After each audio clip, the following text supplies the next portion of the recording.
Nuk kemi mundësi të presim asnjë sekond për të filluar vetingun. Kështu u shpreh nga Vlora kryeministri Edi Rama gjatë një takimi me studentët e Universitetit Ismail Qemali. Duke shpjeguar me shembuj konkret abuzimet e gjykatave shqiptare në vendimet e tyre, Rama tha se pa reformuar drejtësinë nuk mund të ketë shtet të sigurt. Nuk ka si minut për të pritur. Dhe kush thot kundërtën, ka një arsye shumë fort që të mbaj anën e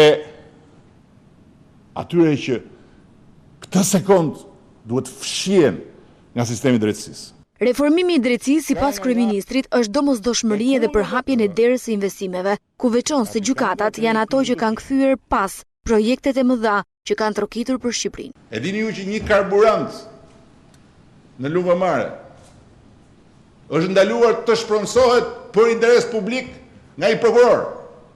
Ma thoni ju, kush e bën këtë? Këtë e bën vetëm fuqia e pakontrolluar e atyre që duhet t'i fshi vetingu.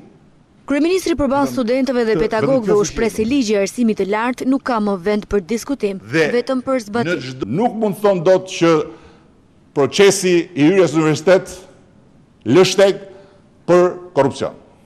Sa do parat kesh, sa do i zellshëm të jesh për një parti apo për një tjetër dhe sa do miq të kesh, sepse sistemi nuk ta lejon këtë gjë. Rama ju drejtua vlonjatëve se e mirë kupton mërzitjen e tyre. Unë e di shumë mirë që vlonjatët janë mërzitur, se vlonjatët mërziten gjithmonë në mëngjes, sepse një darkë më parë kanë menduar që të nesërmen duhet këtë ndodhur kjo.